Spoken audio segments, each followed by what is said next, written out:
Shri Harish Biran. Shri Harish Biran, your time starts now. Sir. We'll add 1 more minute, which is over. Come on. Start. Thank you, Chairman, sir. On behalf of my party, the Indian Union Muslim League, I stand here to oppose the bill which is unconstitutional, which is against the principles of secularism, which is against the principles of federalism. Now, sir, we are debating the Waqf bill, sir. We have to know what's the concept of Waqf, sir. Waqf is an Islamic concept, sir. Now, it is a permanent dedication to God, sir. But it is your intention to dedicate which is paramount, sir, under the Islamic concept. And that is why, sir, the oral Waqf was recognized in law till today.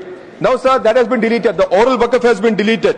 That means you are legislating a law which is contrary to the Islamic concept of Waqf. Now, that is the fundamental flaw in this particular legislation, sir. This is against Articles 25 and 26 of the Constitution, sir. Now, on Waqf by user, sir. Now, several Waqfs were created centuries ago, sir. Now, clause 3, that is section 3, says that this is prospective. Waqf by user is prospective. Now, sir, the prospective thing has been... Sir, please. आप बोले, हरीश गिरी, आप बोले. Sir, sir, but there has been lot of riders, sir. The riders is that there is no dispute, sir. Please, आप बोले. Sir, the riders is that there should not be any dispute. Sanjay ji, आप बैठिए. Sir, the house has to be in order, sir. House has to be in order, sir. All the members to please listen. Sir, pause, sir. Please speak. I can't hear, sir. I'm listening to you, sir. It has. You speak. Sir, one point of order, sir. No point of order, please. You speak. Sir, what I was saying was that clause 3 of the Waqf bill says that it has to be prospective, sir, which is Waqf by user has to be prospective, sir. But they are saying with riders, sir. The riders is that there should not be any dispute, sir. Please. Now, what is a dispute is not defined under the Act, sir. And if there is a dispute, sir, what is the method for resolving that dispute, sir? If there is a if government says that there is a dispute with regard to a property, the government can go to a government officer. The government officer will decide whether there is a dispute or not. If he thinks that there is a dispute, that property will cease to be a Waqf property, sir. That is how the legislation comes in, sir. So there is nothing for natural justice. There is no natural justice in this particular legislation, sir. This is how the dispute resolution mechanism is there, sir. And once that government officer decides on some dispute, sir, there is no mechanism for appeal, sir. So this particular property will be frozen for all time to come, sir. Now, sir, there is an interesting part, sir. The interesting part is that, sir, for argument's sake, if we admit that yes, the Waqf by user is prospective and all the Waqf by user properties will be protected, sir, there is another clause, sir, which is section 3B, which says that list of details of the Waqf has to be given within 6 months, sir. If the list of details of the Waqf is not given within 6 months, sir, the property ceases to be a Waqf property, sir. Yes. So there is a dichotomy, sir. On one hand, they are saying that Waqf by user, yes, that is prospective, that will be protected, sir. On the other hand, they are saying that in 6 months' time, if you don't give the list of documents, you will cease to be a Waqf. So I don't know how this dichotomy, they are going to reconcile this dichotomy, sir. All these properties which are Waqf by user properties are going to go away in 6 months' time if they don't provide the documents, sir. This is a very dangerous trend in this legislation, sir. Now, sir, there is another part, sir. Now, what is Waqf? Waqf is a dedication to Allah, sir. Dedication to Allah. So who is to manage these properties which are dedicated to Allah, sir?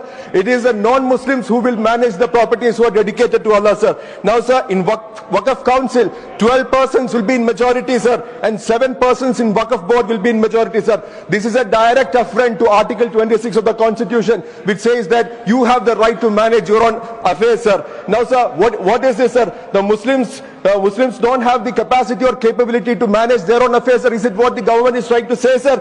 How much state control will be there in these religious matters, religious affairs, sir? And whether government is going to allow this kind of things in other religions, sir? We have seen the other religious endowments, sir. In other religious endowments, only that particular religion will be allowed, sir. So therefore, there is this direct affront of Article 14, sir.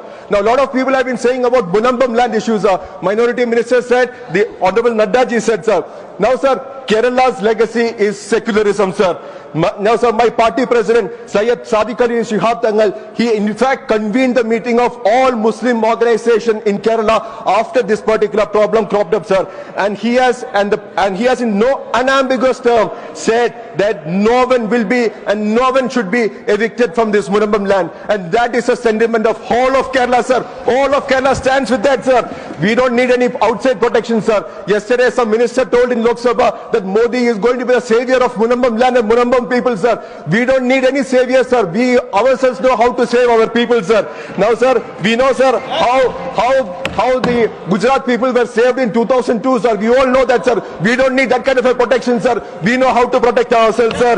Now, sir, there is a social and political agenda to it, sir. Social agenda is to deprive the Muslim community of their educational institutions and lands which are there in the Waqf property, sir. The political agenda is, sir, you create hatred, you create division among the community, sir.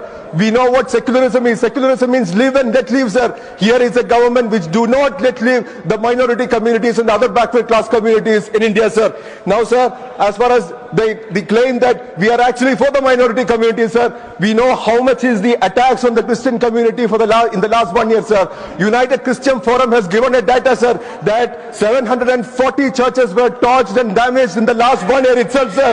Now, sir, in Manipur, sir, what is happening, sir? In Jabalpur, sir, last week, sir, in Jabalpur, 50 Christians were attacked thinking that they are going for conversion, sir. These 50 Christians were attacked by BSP only last week, sir. Now, sir, what is the policy which they are adopting, sir? The policy is that divide and rule is a policy which they are adopting, sir. And, sir, the conclusion, sir, the government and the BJP finds it convenient to pitch minority communities against each other and reap potential benefit out of it, sir. We are reminded of the story of the jackal who licked the drops of blood flowing from the heads of the fighting gods. Fighting gods, sir. The moral of this story from Panchatantra is that one should resist greed.